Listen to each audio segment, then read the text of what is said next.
Magandang tanghali, kumusta po? Nabulit ang update natin para sa lagay ng ating panahon ngayong tanghali po ng July 3, 2024 na kung saan sa ngayon ay patuloy pa rin ang pag-iral ng Intertropical Convergence Zone dyan po sa may Visayas at Mindanao habang may mahinang daloy na po ng habagat na umiihip dyan sa may Palawan at easterlies naman ang hangin na patuloy po na umiihip sa silangan po ng Luzon.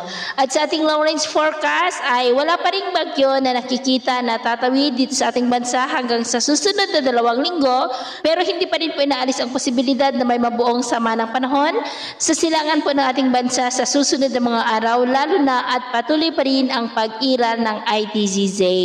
At sa lagay ng ating panahon ngayong tanghali ay maayos pa rin ang panahon sa malaking bahagi ng bansa pero may tsansa pa rin ng molap na kalangitan with isolated rain sa silangan ng Cagayan Valley, Benguet, Metro Manila, Camarines Sur, Mindoro, ilang bahagi ng Palawan, Samar Provinces, Leyte, Misamis Occidental, Northern Mindanao, ilang bahagi ng Caraga, Davao at Sorsogon.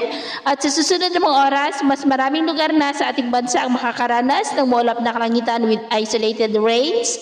Mula po sa Ilocos Region, Cordillera, Isabela, Nueva Vizcaya, Aurora, Quirino, Bicol Region, Mindoro Provinces, Antique, Negros, Cebu, Bohol, Leyte, Samar Provinces, Sulu Archipelago, Northern Mindanao, Caraga, Davao Region at ilang bahagi ng Sorsogon. Kaya mag-ingat po tayo dahil posible pa rin ang mga banta po ng mga pagbaha at pagguho ng lupa. Atin naman po ang mga baybayin.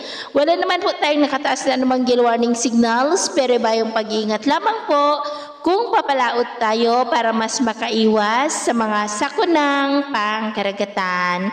So yun po ang latest update natin sa araw na ito. Ako po muli si James na nagsasabing sa kahit anong pagsubok po na darating sa ating buhay, huwag po tayong mawawalan ng pag-asa. Thank you and God bless!